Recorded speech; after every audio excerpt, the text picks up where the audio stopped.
আসসালামু আলাইকুম, সবাই কেমন আছেন? আশা করি সবাই অনেক ভালো আছেন। আজকে কাঁকরোল দিয়ে পাবদা মাছ দিয়ে রান্না করব। পাবদা মাছগুলো কিন্তু অনেক বড়, ভিডিওতে বোঝা যাচ্ছে না।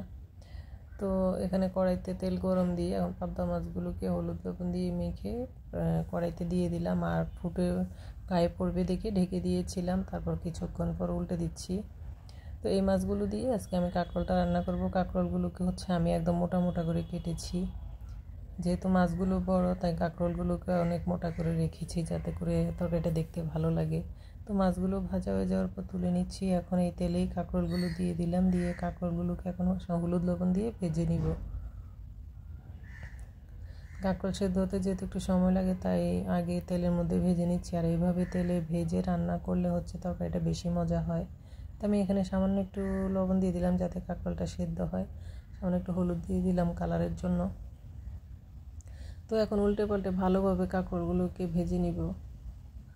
আর কাঁকরোলগুলো অনেক কচি ছিল, দেখে বোঝা যাচ্ছে। আর কালারটা অনেক সুন্দর ছিল কাঁকরোলের, সবুজ সবুজ।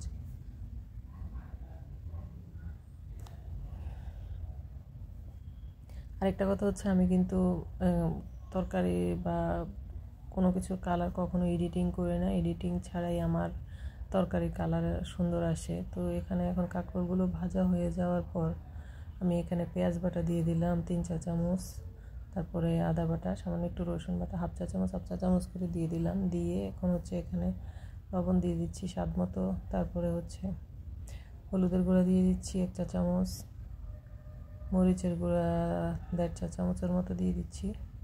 দিয়ে এখন সব কিছু ভালো করে নেড়ে চেড়ে কষিয়ে নিব। আর কাঁকরোলগুলোকে ভাজার পরে একদম কমে অল্প হয়ে গিয়েছে।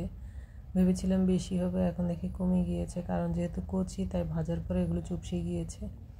তো এই তো মশলা সহ কাঁকরোলটাকে ভালো করে কষিয়ে নিচ্ছি। তো নিয়ে এখন ঝোল দিয়ে দিব আর কি, কষানো শেষ। তো এখন পরিমাণ মতো পানি দিয়ে দিব। আর কাঁকরোলগুলো সেদ্ধ হয়ে গিয়েছে, আর রান্না করতে বেশিক্ষণ সময় লাগবে না। তো আমি একটু পানি দিয়ে দিলাম, দিয়ে এখন মাছগুলো দিয়ে দিব।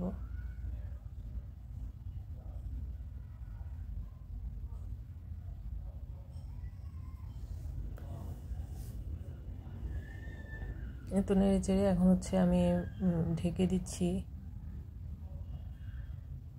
ঢাকনাটা তুলে কিছুক্ষণ পর আবার নেড়ে দিচ্ছি।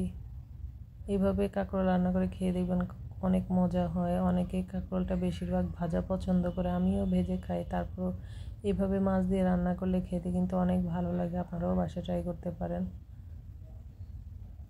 এই তো কিছুক্ষণ পর ঢাকনাটা তুলে মাছগুলোকে উল্টে পাল্টে আবারও রেখে দিয়েছি যাতে করে কাঁকরোলগুলো একদম সফট হয়ে যায়। তো এই তো আমার রান্নাটা সেই সাথে শেষ হয়ে গেল। আমার রেসিপিটা কেমন লাগলো সবাই অবশ্যই কমেন্ট করে জানাবেন। যদি ভালো লাগে লাইক কমেন্ট শেয়ার করবেন। আমার পেজটাতে একটা ফলো দিবেন, চ্যানেলটাকে সাবস্ক্রাইব করবেন। আজকের মতো এখানে বিদায় নিচ্ছি। সবাই ভালো থাকবেন। আল্লাহ হাফেজ।